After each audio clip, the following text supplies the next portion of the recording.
मित्रों, एक बार फिर से आपका स्वागत है हमारे एजुकेशन प्लेनेट नौहर चैनल पर। और आज के इस वीडियो में हम चर्चा करेंगे नई शिक्षा नीति 2020 की, यानी न्यू एजुकेशन पॉलिसी 2020 पर। तो इस वीडियो में हम बात करेंगे इस नई शिक्षा नीति के मुख्य बिंदुओं की।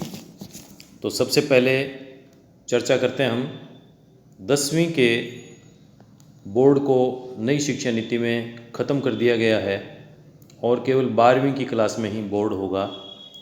एमफिल को बंद कर दिया गया और जो कॉलेज की डिग्री है वो 3 साल की बजाय 4 साल की होगी।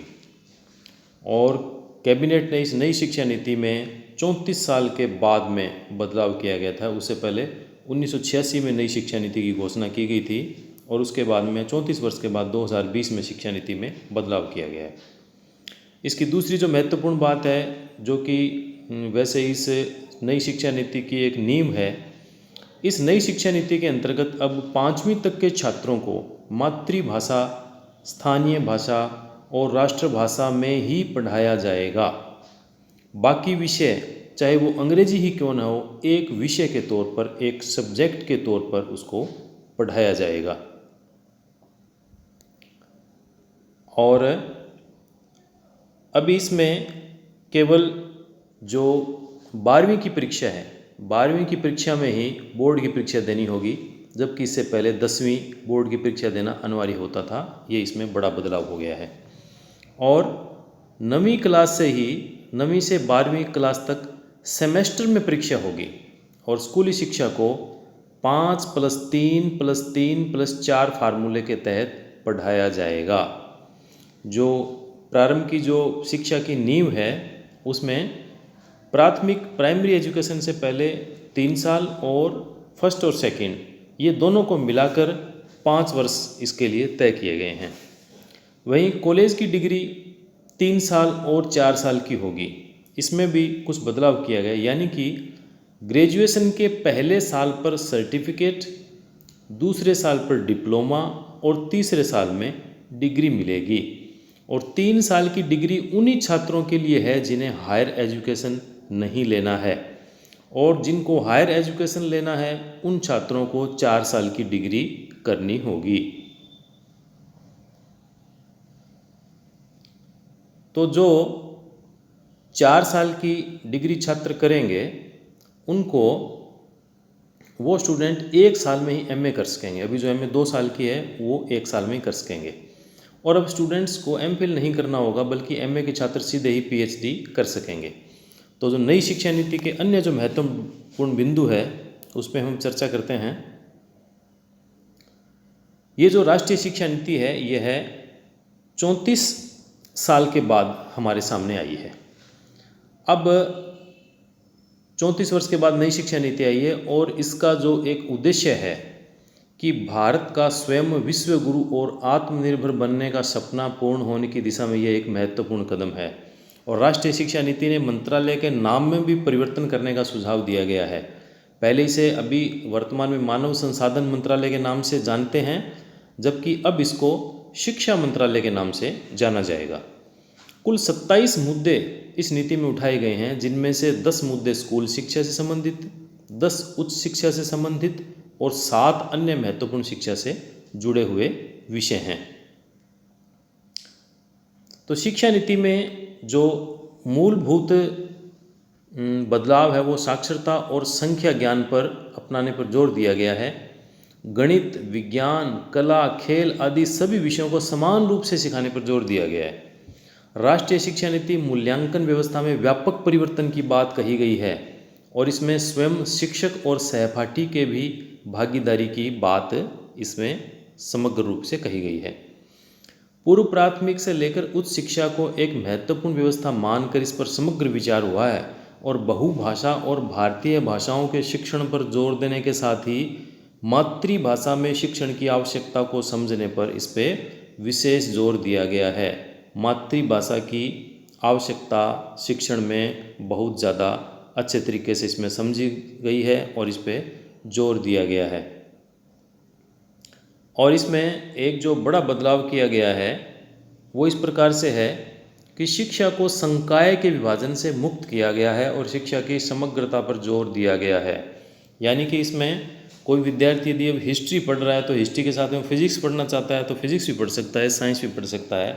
आर्ट्स, कॉमर्स और साइंस, इस प्रकार की फैकल्टी के विभाजन से शिक्षा को मुक्त किया गया है।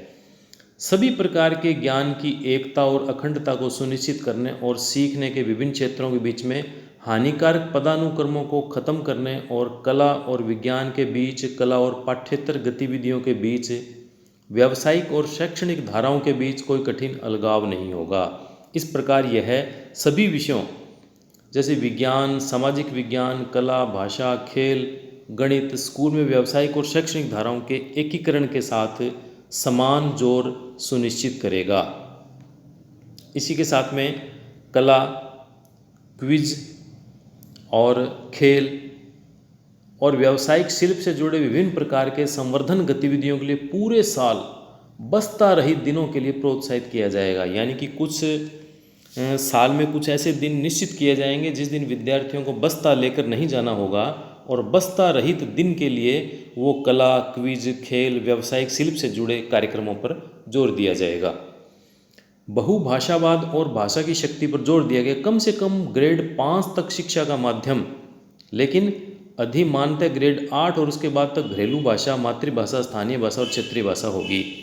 व्यावसायिक शिक्षा का विस्तार किया गया। प्रत्येक बच्चा कम से कम एक व्यवसाय सीखे और कई बातों से अवगत हो। इससे श्रम की गरिमा पर जोर, भारतीय कला और शिल्प कला से जुड़े विभिन्न व्यावसायिक कार्यक्रमों के महत्व पर जोर दिया गया। यानी प्रत्येक बच्चा कम से कम एक व्यवसाय सीखे, इस बात पर इसमें जोर दिया गया है। तो जो प्रशिक्षण के जो 4 वर्षीय पाठ्यक्रम को विशेष महत्व दिया गया है। अब बात करते हैं उच्च शिक्षा की। उच्च शिक्षा में गुणवत्ता की शर्तें और संकलन। भारत के नागरिक शिक्षा प्रणाली के लिए एक नया और आधुनिक दृष्टिकोण इस नई शिक्षा नीति में सामने आया है। एक व्यक्ति को एक या अधिक विशिष्ट क्षेत्रों का अध्ययन करने में सक्षम बनाना चाहिए। गहन स्तर पर रुचि और चारित्रिक, नैतिक और संवैधानिक मूल्यों, बौद्धिक जिज्ञासा, वैज्ञानिक स्वभाव, रचनात्मकता, सेवा की भावना, विज्ञान, सामाजिक विज्ञान, कला, मानविकी, भाषा सहित सभी विषयों की एक सीमा से परे, साथ ही पेशेवर, तकनीकी और व्यावसायिक विषय को शामिल करते हुए 21वीं सदी की क्षमताओं को विकसित करने का शिक्षा नीति में जोर दिया गया है। अब जो उच्च गुणवत्ता वाली शिक्षा के व्यक्तिगत उपलब्धि और ज्ञान, रचनात्मक, सार्वजनिक सहभागिता, समाजोपयोगी योगदान को सक्षम बनाना जाने पे जोर दिया गया है। इंस्टीट्यूशनल रिजल्ट और कंसोलिडेशन। 2040 तक सभी उच्च शिक्षा संस्थानों को बहुविषयक संस्थान बनना होगा, जिनमें से प्रत्येक का लक्ष्य 3000 या अधिक छात्र होंगे।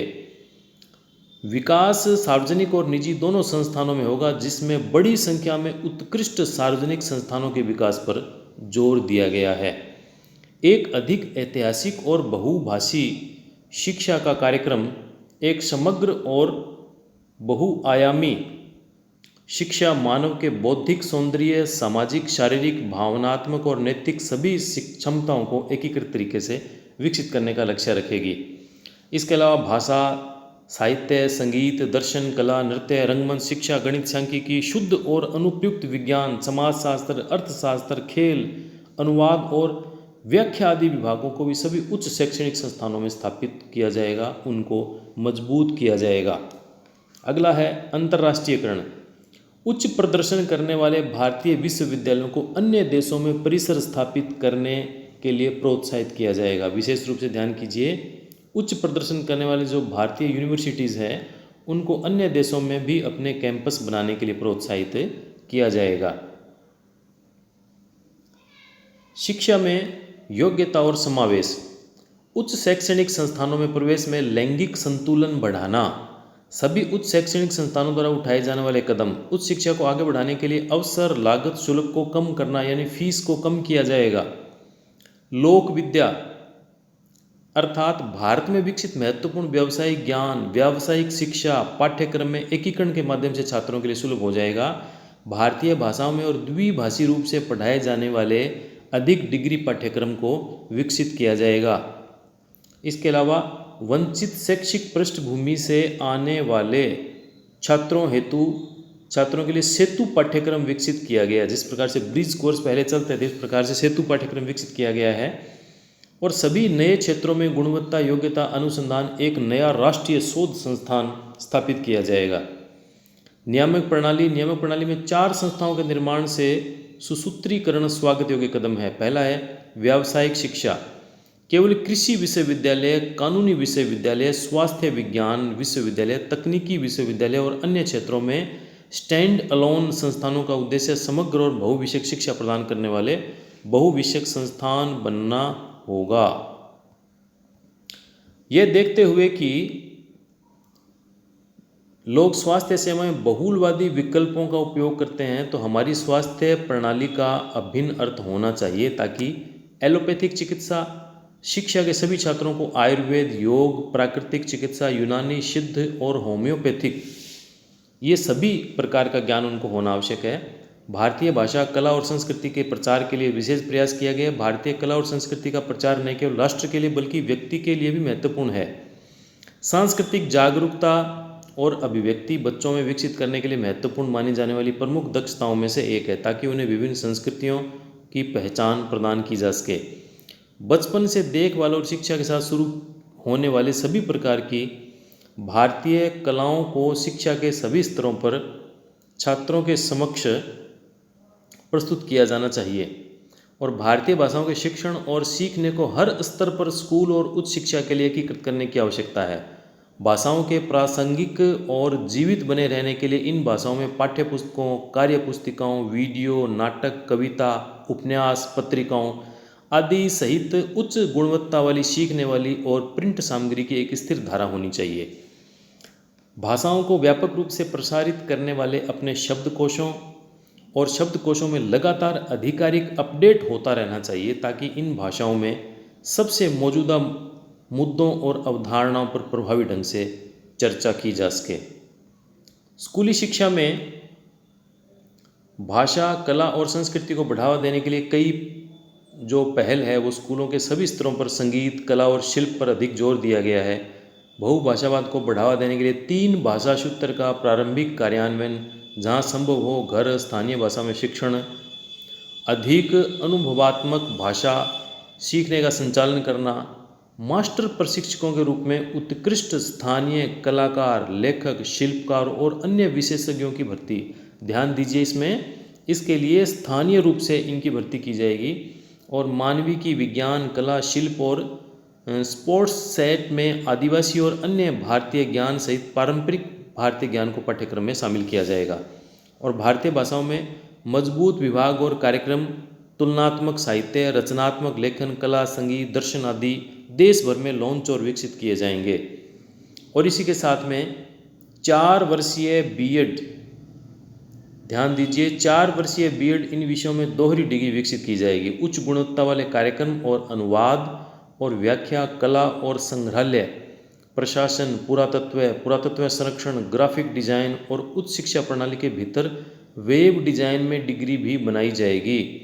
उच्च शैक्षणिक संस्थाओं के छात्रों द्वारा देश के विभिन्न हिस्सों में यात्रा करना, जो न केवल पर्यटन को बढ़ावा देगा बल्कि भारत के विभिन्न हिस्सों की विविधता, सांस्कृतिक परंपराओं और ज्ञान की समझ और प्रशंसा का कारण भी बनेगा। संस्कृत को स्कूल में मजबूत प्रस्ताव के साथ मुख्य धारा में लाया जाएगा। ध्यान दीजिए, संस्कृत को मजबूत प्रस्ताव के साथ मुख्य धारा में लाया जाएगा, जिसमें 3 भाषा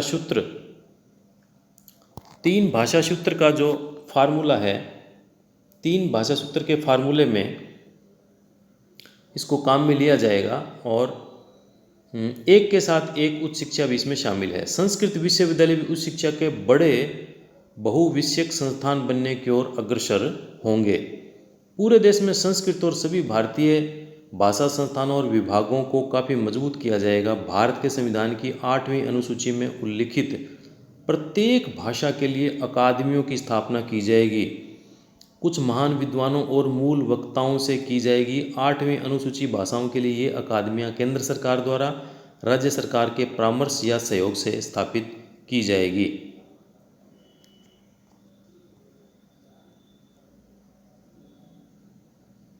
और अन्य अत्यधिक बोली जाने वाली भारतीय भाषाओं के लिए अकादमियाँ भी इसी तरह केंद्र और राज्यों के द्वारा स्थापित की जा सकती है।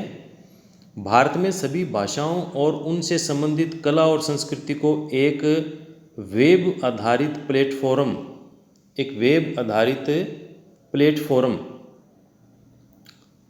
पोर्टल और इसके माध्यम से प्रलेखित किया जाएगा, ताकि लुप्तप्राय और सभी भारतीय भाषाओं और उनके संबंधित समृद्ध स्थानीय कला और संस्कृति को संरक्षित किया जा सकेगा। स्थानीय मास्टर्स या उच्च शिक्षा प्रणाली के साथ भारतीय भाषाओं, कला और संस्कृति का अध्ययन करने के लिए सभी उम्र के लोगों के लिए छात्रवृत्ति की स्थापना की जाएगी।